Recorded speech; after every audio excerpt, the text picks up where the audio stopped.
I'm Walter Cronkite. This is the story of Mustafa Kemal Atatürk, the strong man who in a little more than a decade led Turkey out of the Middle Ages and into the 20th century. The story, The Incredible Turk, as the Prudential Insurance Company of America presents the 20th century.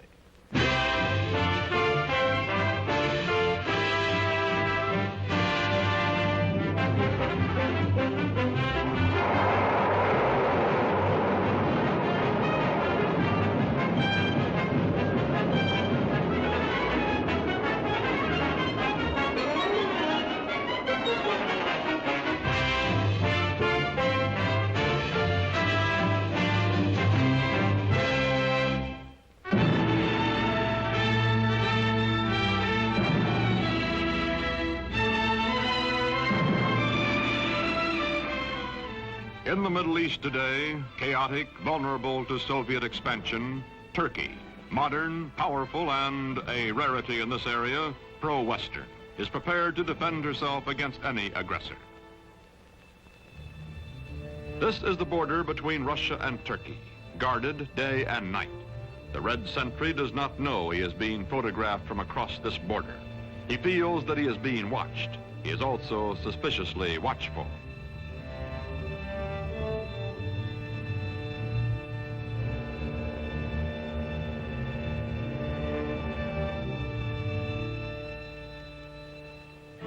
Today, Turkish cavalry defends the broken, desolate terrain at the edge of Asia Minor. These cavalry squadrons are part of the strongest fighting force in the Middle East, the Army of Turkey, a democratic-minded member of NATO, military partner of the United States.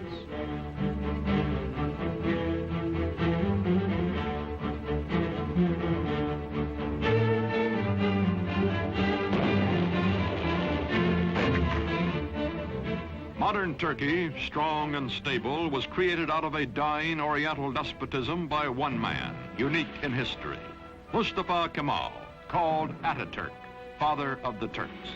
In a moment, this story, The Incredible Turk. By 1900, the Ottoman Empire, land of many races and religions, has lost her ancient tolerances and her world position, is reduced from medieval splendor to medieval squalor. Ruled by inept autocrats, ruined by foreign wars and exploited by foreigners, the people are sunk in poverty, lost in lethargy, mostly illiterate. The Turkish Empire continues to exist only because the European nations cannot agree among themselves to dismember her.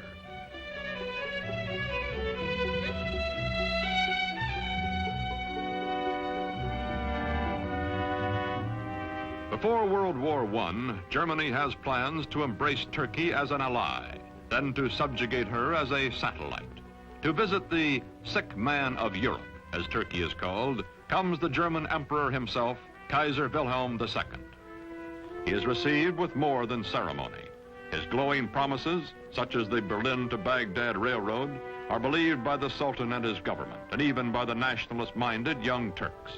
When war comes, Turkey will waver between her old friend Britain, allied with her hereditary enemy Russia, and her new friend Germany. On October 29, 1914, Turkey takes into war, on the Kaiser's side, her obsolescent army.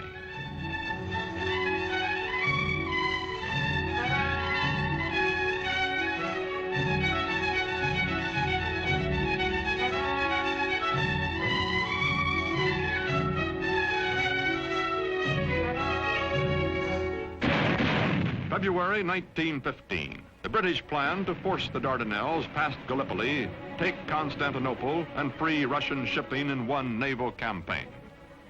Mustafa Kemal is an unknown officer commanding a feeble Turkish division at Gallipoli.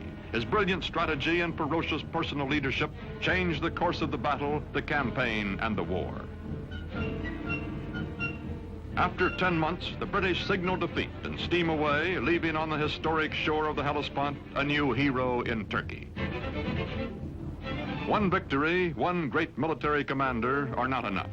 The defeat of the Central Powers by the Allies brings the end of the old Ottoman Empire.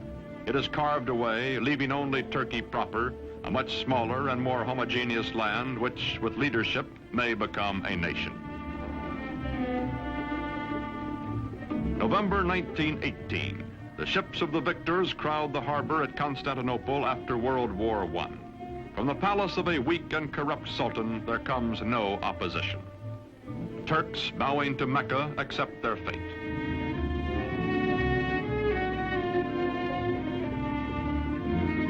From France and from Great Britain, occupation troops disembark to take over the ancient capital.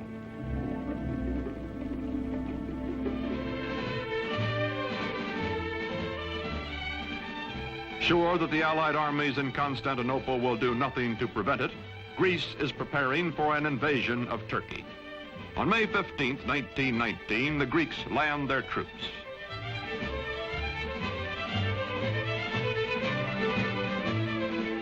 In Ankara, in the heart of Turkey, Mustafa Kemal organizes the Turkish liberation movement, takes command of the Free Turkish Army. From far off Constantinople, the Sultan repudiates him, but Mustafa grimly swears that he will gain Turkey's freedom or die. No other general equals this man, and the Turkish soldiers need only to be led to fight. They are traditionally warriors.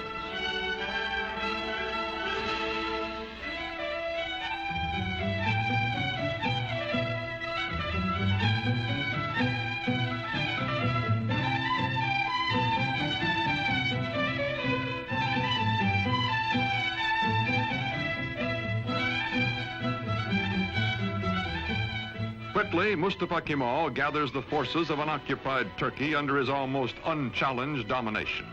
His hastily recruited bodyguards stand ready to defend him with their lives.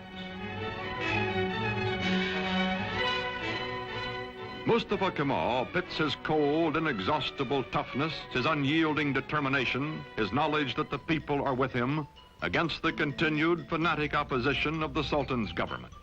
Ammunition must be made by hand, by old men and hungry workmen, boys and children. Mustafa Kemal's Turkey is going into battle with the Greeks.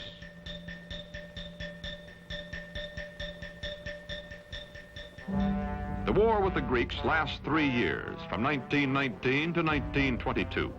The Turkish people know it is a war of extermination, atrocious, no quarter given or asked. Heroically led, the Turks advance against the invaders. The women leave their endangered homes to carry shells to the army.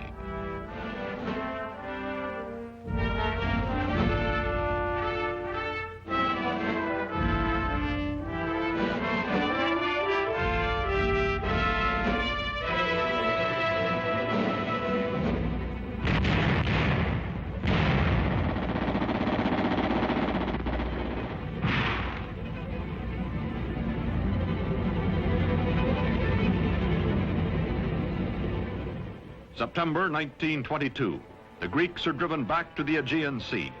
Offshore, Allied rescue ships stand by. Into the seaport of Smyrna, called Izmir by the Turks, pour thousands of Greeks, joined by sympathetic Christian minorities, fleeing before the armies of the man whom the British call the most terrible of all the terrible Turks. From the ships, bread comes to the docks for the desperate refugees. Bread so that they may live another day.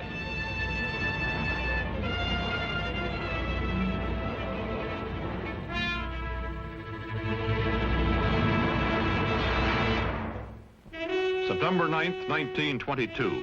The Turks enter Smyrna, last stronghold of the invaders. They take vengeance against the Greeks for whole Turkish villages wiped out, for their kinsmen massacred. The burning of Smyrna, the final atrocity that both the Greeks and the Turks disavow, ends a war that has become an unendurable nightmare for both sides. Its polyglot population takes to the sea as the flames destroy the great Homeric city.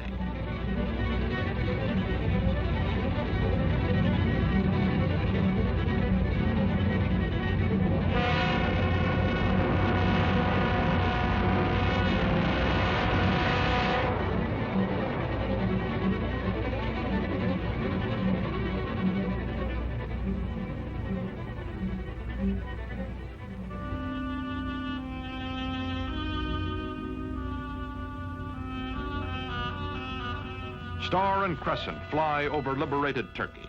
Mustafa Kemal Pasha, married to a woman of Smyrna who personifies his ideal of Western freedom for all Turkish women, is Chief of State and Supreme Commander of the Army.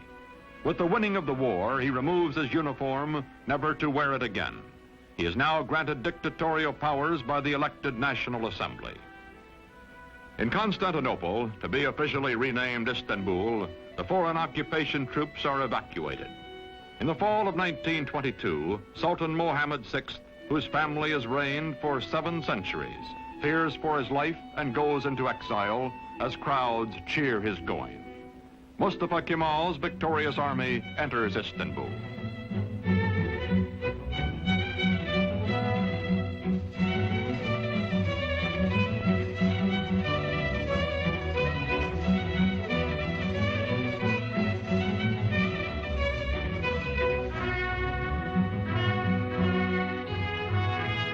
First president of the First Turkish Republic, Mustafa Kemal, during the 1920s, keeps his limitless wartime powers and his command of the army, makes the hard, dry town of Ankara his capital.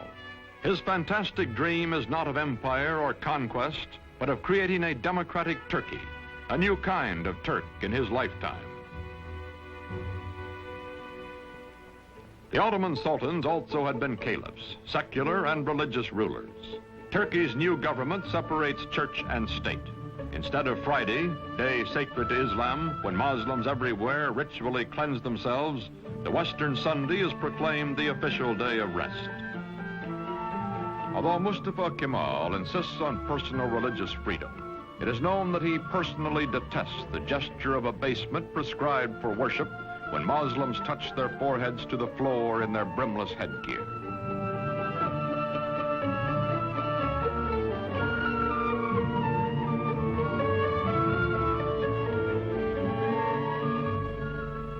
To Kemal, this headgear, the fez, symbolizes Turkey's Oriental fatalism and ignorance.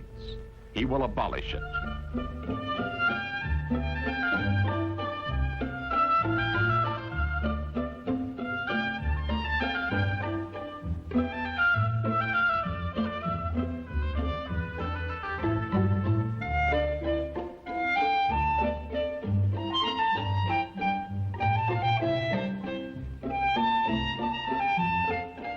Wearing the fez becomes an act of treason.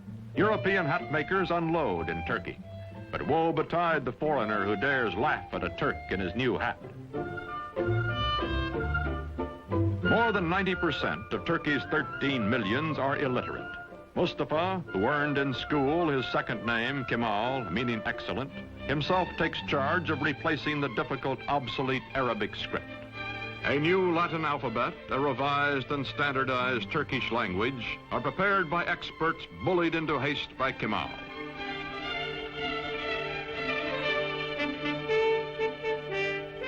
To make a modern nation capable of government by the people, all Turkey must be sent to school.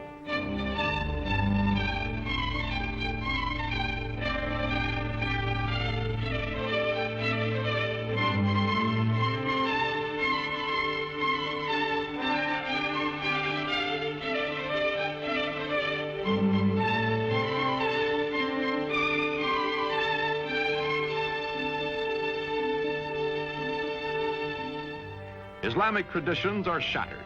A man's image, Mustafa Kemal's, is displayed in public. He also orders all Turks to adopt Western-style family names and is himself christened Ataturk, meaning father of the Turks. The faces of Turkish girls and women are hidden, and they live in virtual slavery until Ataturk unveils them by decree. Now divorced from his wife, he takes pleasure in the company of emancipated women and insists that all Turkish women adopt Western clothes, gives them equal rights under the law after abolishing polygamy, and opens to women all the trades and all the professions.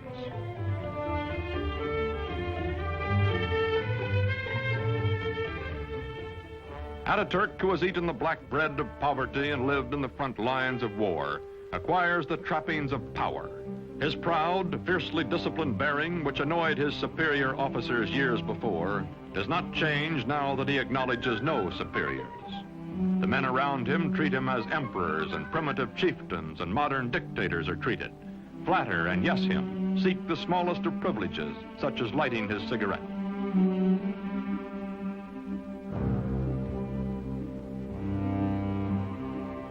Man in a hurry, he has no time for opposition or for modifying his programs. Is too concentrated to pay the slightest attention to the awkward and harassed civil servant who is about to drip peach juice on his shoulder, or to the waiter who will wipe it off.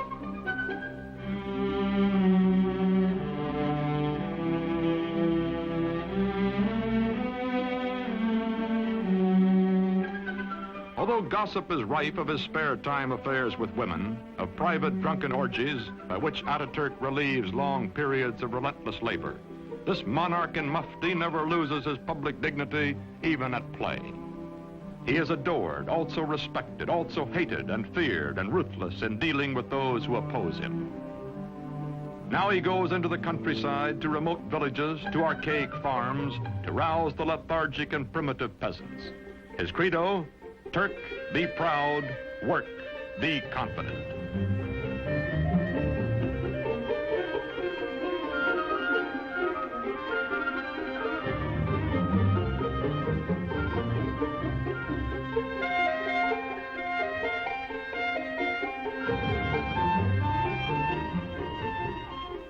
There are two ways of conquering, says Ataturk, by the sword or by the plow.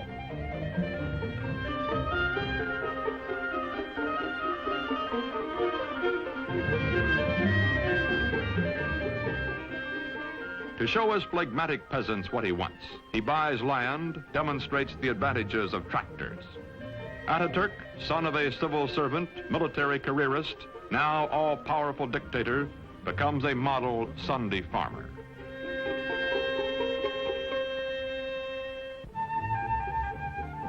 The world is anxious to restore good diplomatic relations with Turkey. From the United States comes Ambassador Joseph Clark Grew. For this revolution and high accomplishment, one man is primarily responsible. The name of Gazi Mustafa Kemal will forever be associated with the development, founding of the new modern Turkish state, and will forever be inscribed indelibly upon the rolls of history. Türk milleti taben demokrattır. The Turkish nation is democratic by nature. Zaten çok yükselmiş bulunan Amerika milletinin Türk milleti. I have no doubt that the American nation, which has gone so far in this ideal, is Turkey's friend in her aims. Bütün beşeriyeti birbirini sevmeye. This will not be all. Perhaps it can lead to a world of love, with all old prejudices erased, with all nations coexisting in peace and prosperity. When the Great World Depression of the 1930s slows down economic reconstruction in the country, Turkish people by the thousands wait for Ataturk to bring him their troubles and their problems. To the man in the street, Ataturk is his personal boss and his personal friend, willing to listen, wanting to help.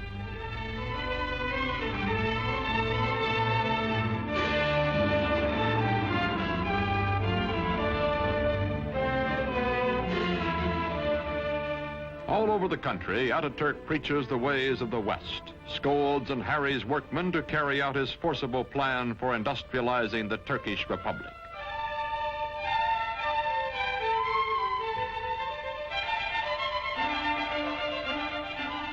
Turkey begins to move into the 20th century, builds dams, mills, factories.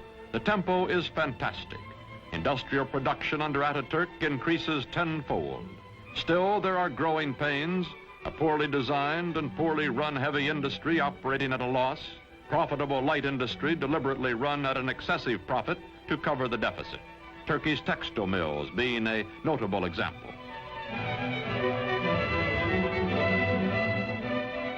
The European nations compete briskly for Turkish trade, for her surpluses, her chrome, and her tobacco, in exchange for the manufactured goods, machinery, and arms she imports.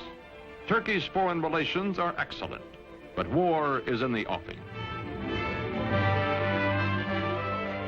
Ataturk hopes Turkey can remain neutral, as indeed she will do during most of World War II. But meantime, he must mend his defenses and re-equip his neglected army, a bayonet army from an earlier era of belligerence.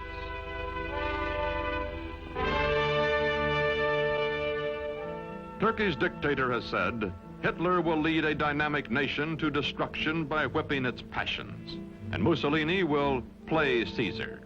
Time is proving him right. Aging now, Ataturk gives his personal fortune to the nation, lives quietly, spends time teaching the youngest of his 6 adopted daughters the alphabet he made all Turkey learn.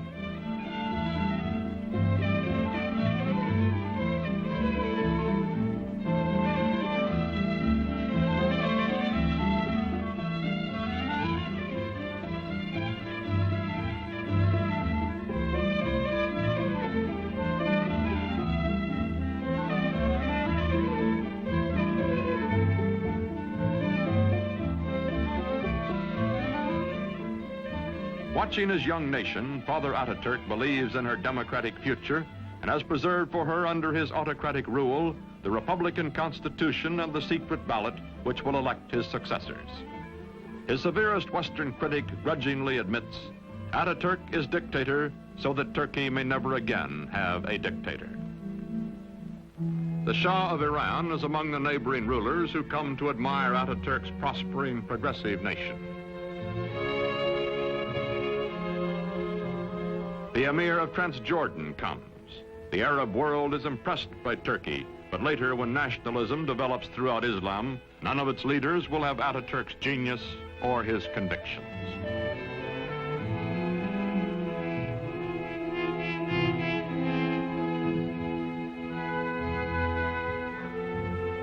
An ailing Ataturk spends much time aboard the yacht presented to him for his health by the Turkish people. Long ago, he has said, I will lead my people by the hand along the road until their feet are sure and they know the way. Then my work will be done.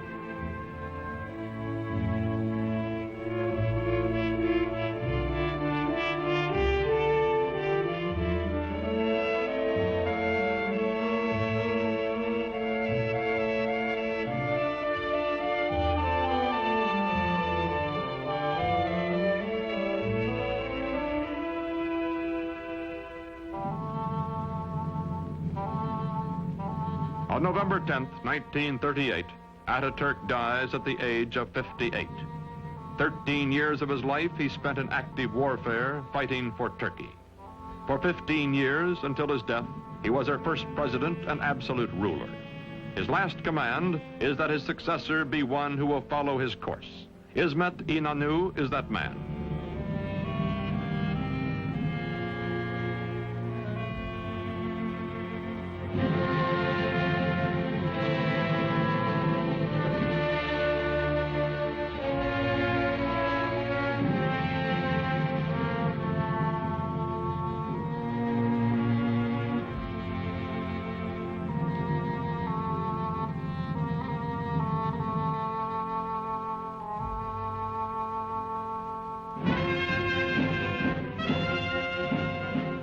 Today, this mausoleum is a shrine for his people, who well and truly mourned for Ataturk. Marching past in fighting trim, the soldiers of Turkey are the sons of the ragged forces who followed him to fight for Turkish independence 40 years ago.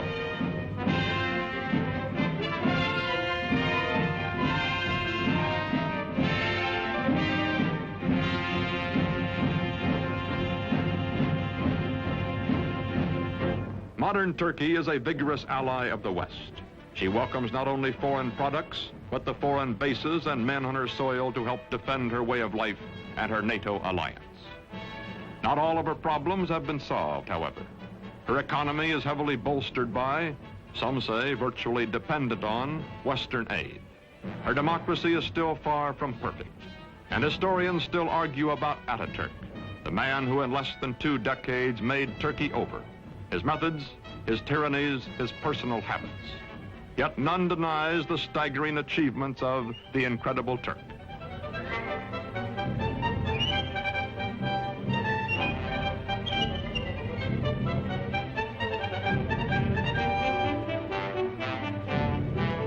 These, our allies, guarding the gates to the east, are the inheritors, the children of Mustafa Kemal Atatürk.